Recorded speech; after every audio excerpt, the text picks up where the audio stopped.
so much for coming on High Desert Podcast with me. It's so awesome. We My appreciate pleasure. it. I love the name. I love the name High Desert. Oh, thank you. Because I go up to Moron Valley, Uh-huh. and I like the Yucca Valley and all of that, and it feels, I'm from a country background. My dad's from Wyoming, Uh-huh. so sometimes it gets a little too fabulous down here in Palm Springs, and I need to get out.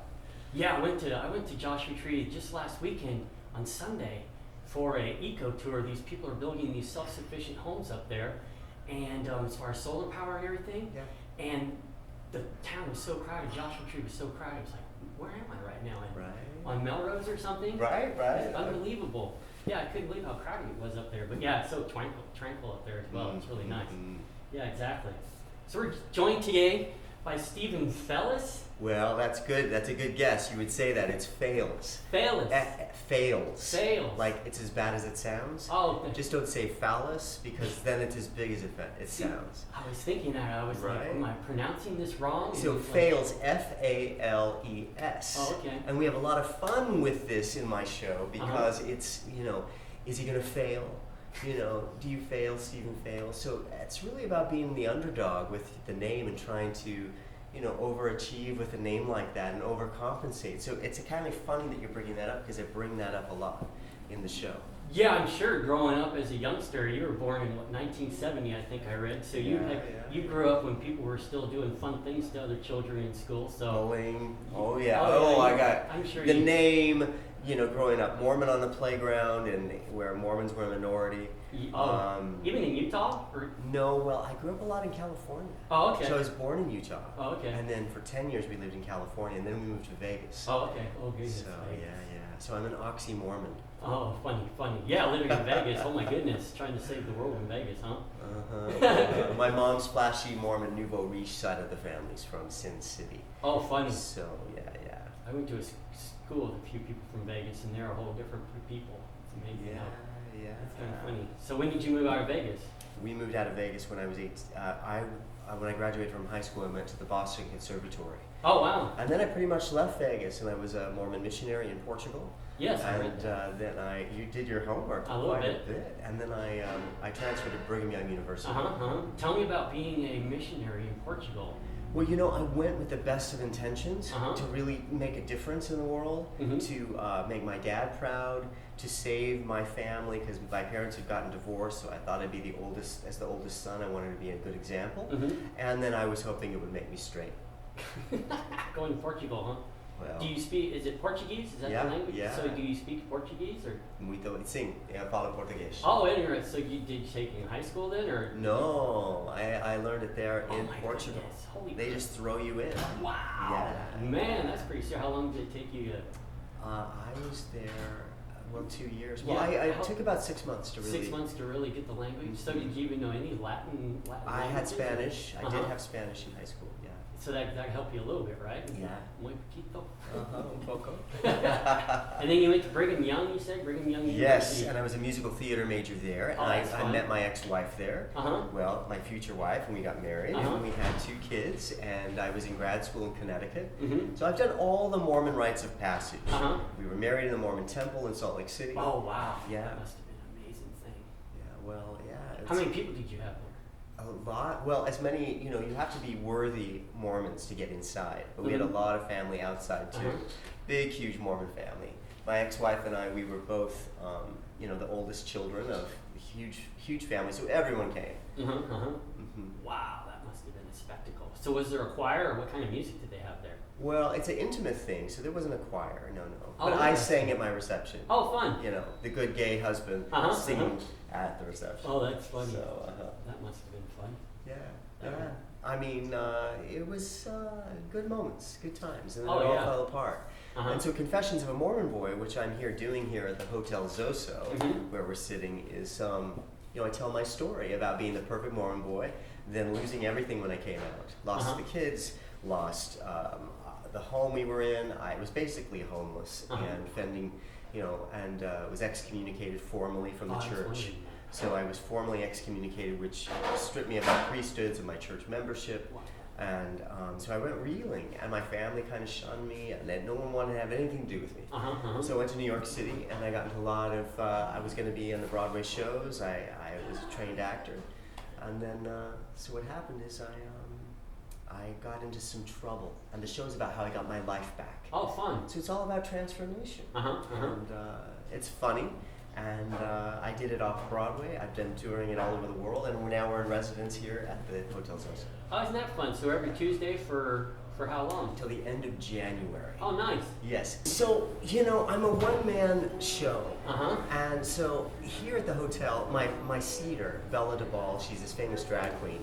She's now doing the library drag queen reading to kids, storytelling hour. Oh, yeah. So so I get to do the seating tonight. So we just turned the music on. Yes. And we're seating guests and things. So I'm like your host, and you can eat here. And then, of course, I get up and I tell my story on Storytelling Tuesdays.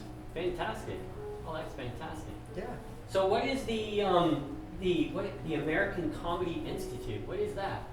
Well, that's where I first started. I took some stand-up classes because my show was kind of heavy, and I wanted to have some comedy. So I did the American Comedy Institute in New York City. Oh, that's very nice. Okay. Yeah. So is that like a serious comedy school then? Is that Yeah. like the Juilliard of comedy? I would say it's one of those, and nice. a lot of people have gotten their start. And so it got me on stage at Stand Up New York and at Caroline's on Broadway. Oh, funny. Yeah, so that's where I found my comic voice, and I didn't want it to be too heavy, so I love to laugh, and you're healing when you can laugh. Yes, exactly. Yeah, that's the most important thing, is laughter. We need a lot of it right now, for sure. Yeah. Oh yeah. So is it almost like is it Second City? Is that the one in Chicago, the comedy school? Yes. So I'm not I'm not a stand-up guy. I'm a playwright. So this is a one-man play with some comic elements. Oh, okay. So we definitely get into some serious stuff. We deal with drugs. We deal with prostitution. We deal with the heavy issues of family. And this is autobiographical, is that correct? That's right. Wow. That's right. So Very cathartic, huh? the writing was cathartic, and now the performing is fun, and it inspires me, it inspires other people, so I keep telling the story. This summer I was in Cape Town, South Africa. I was in Oslo, Norway. I go back to Australia coming up here in February. And it transfers in English as far as you going to all these different countries? I do it in English in Norway, and they love it. Oh, wow. Because they speak English so well. And then they get it in Australia. So it doesn't become a Mormon story, it becomes a Jewish story, or a Lutheran story, or a Baptist story, or evangelical, or a Dutch Reform Afrikaans, you name it. So the Mormon is the hook, but it's about what it is to be human. At what point in your load did you finally decide, oh my goodness, I need to write about this and try to get out of this? Well, my excommunication was so fantastical, and it was this medieval barbaric tactic, and after all I had done, and when I did all the therapy to be straight, I was just kicked to the curb, and I'm like, someone needs to write about this. And this was the year 2000 when I was excommunicated. So within a year, I had my first version of this show. Oh, wow. Wow. And then I kept developing it until we did it off Broadway in 2006. So then I put it away for a while, and now I've rewritten it, updated it, getting it ready to take it all over the world and all over the country and back to New York.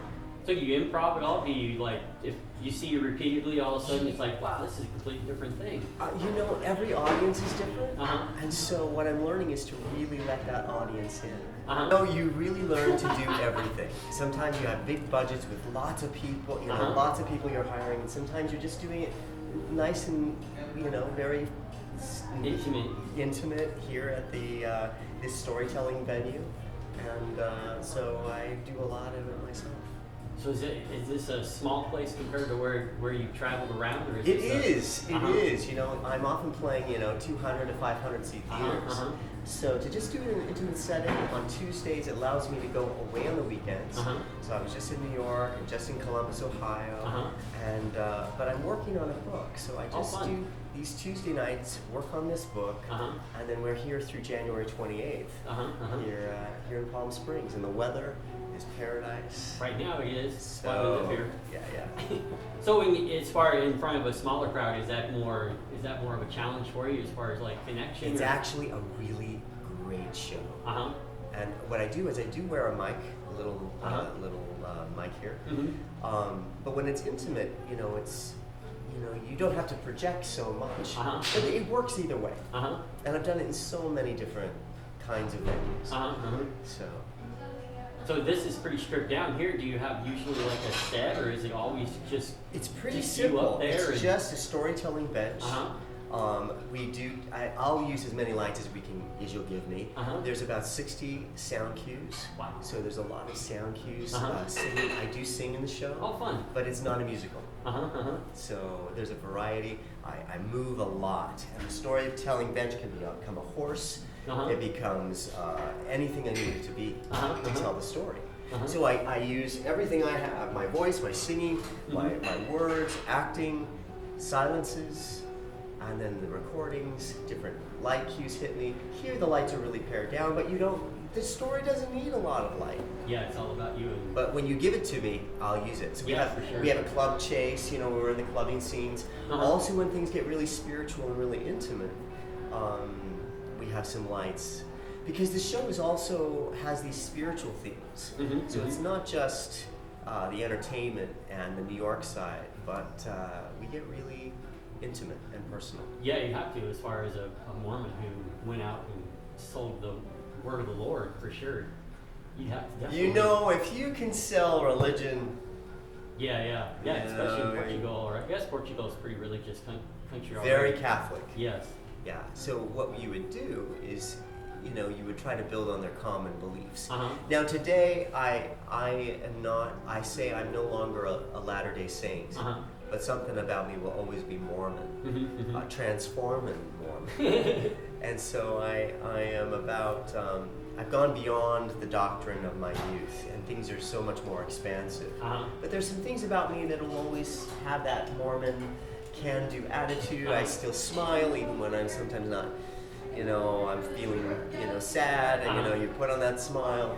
But the show is also about what is it to smile from within. Mm-hmm. Oh, interesting. Yeah, more and not just put it on. Yeah. That's yes. Uh-huh. What is it to really smile, and what is to be really authentic? Uh-huh. And Yeah, happiness in your heart. yeah, and you have 2 kids. Yes, I do. I have The 2 show is a boys. lot about my 2 kids. Uh-huh. I have a boy and a girl. Oh, fun. So it's also about, I wrote it for dads. Uh-huh. And so, yeah, so much of it's about my kids. And that's a source of smiling from within. So, where did the creative spark, where did that come from? Where do you think that came from, that voice to say, bam, all of a sudden you started creating that? Where this I was afraid if I were to die, Uh-huh. my young kids wouldn't know who I was. Uh-huh. And I couldn't trust anyone to tell my kids who I was, Uh-huh. how much I love them.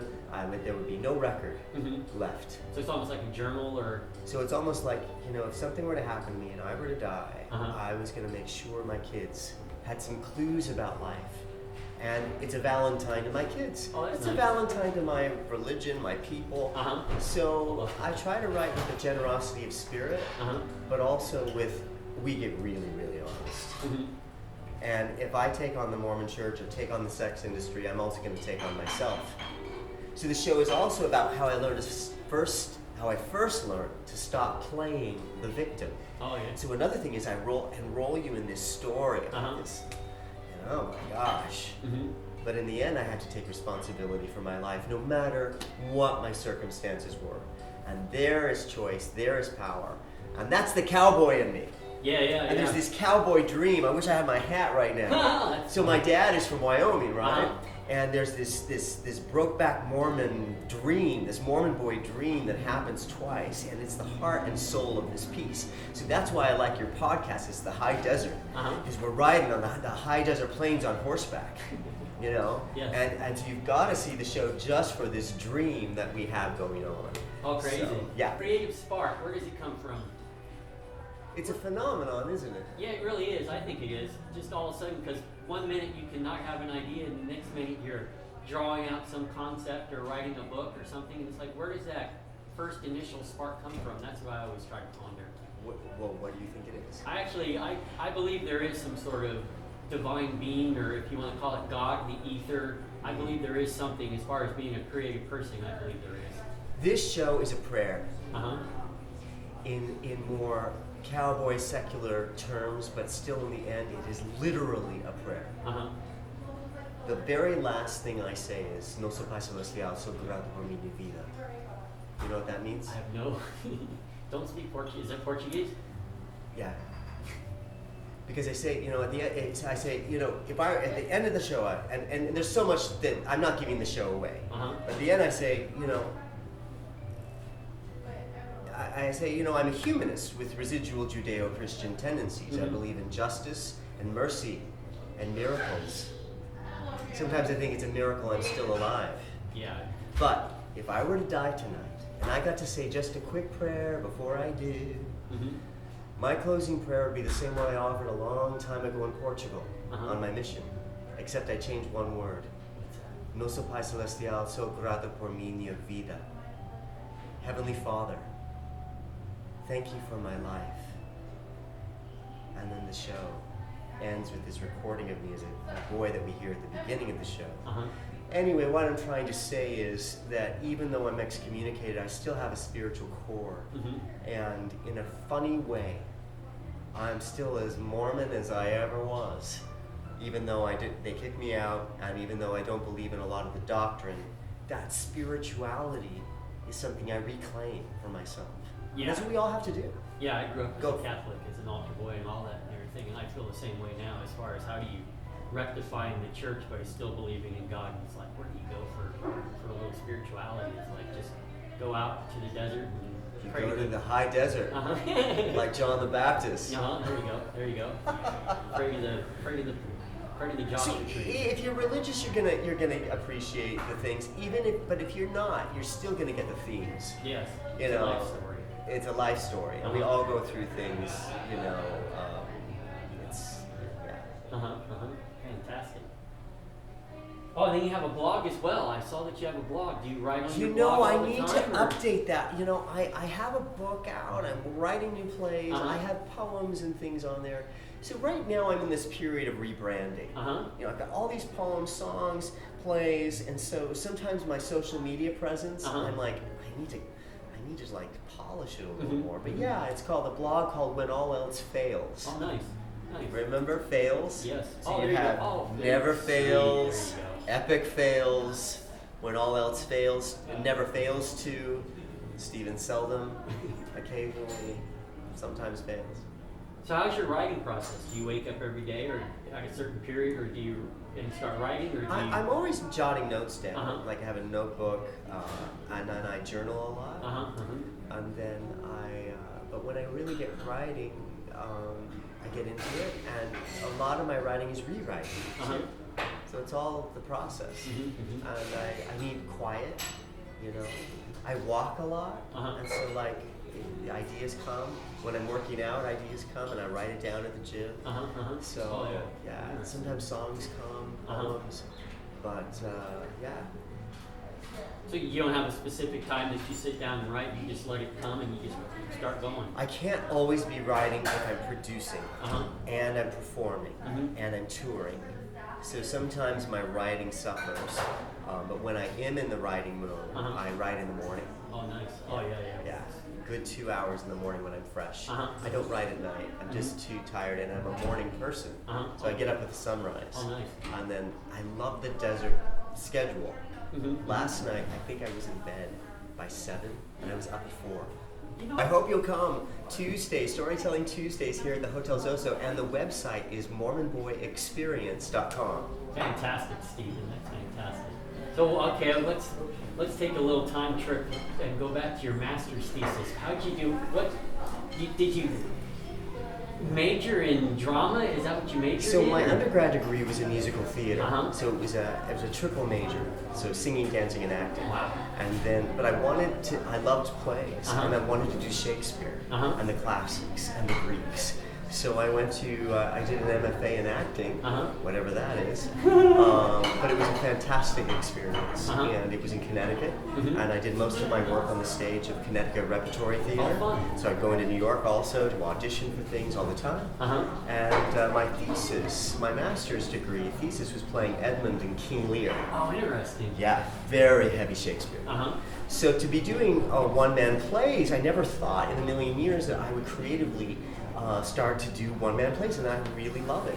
So is your master's thesis, were you all alone up there doing just the monologue of the one actor, or were you No, actually... it was a huge production. Oh, wow. So, you were studying King Lear and Shakespeare, but your thesis project was the role of Edmund, which is like the ultimate villain in all of Shakespeare. Oh, wow. So did you have to write a thesis as well? Yes, Or? all kinds of things about that, but it was mostly the performance. So a Master of Fine Arts is actually application. So most of it is, you're being graded on, everything you've ever learned.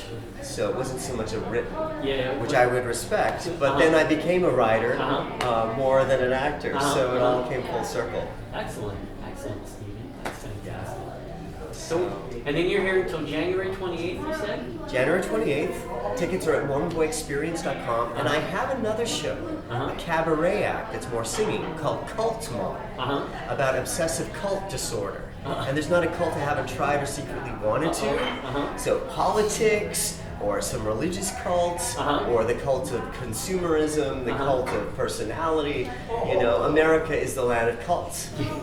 So it's called Cult Model, and it's November 22nd at Wang's in the desert. And those tickets are at MoronBoyExperience.com as well. Oh, nice, fantastic. Good So it's like Mormon Boy Central, Mormon Boy Ground Zero.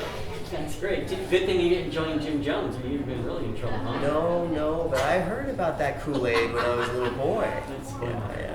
Excellent. Thank you, Stephen. That is so awesome. Thank you very much. Thank you so much. Talking with you. We'll see you I around. really appreciate it. Thank you, Stephen. Keep smiling. Yeah, yes, exactly.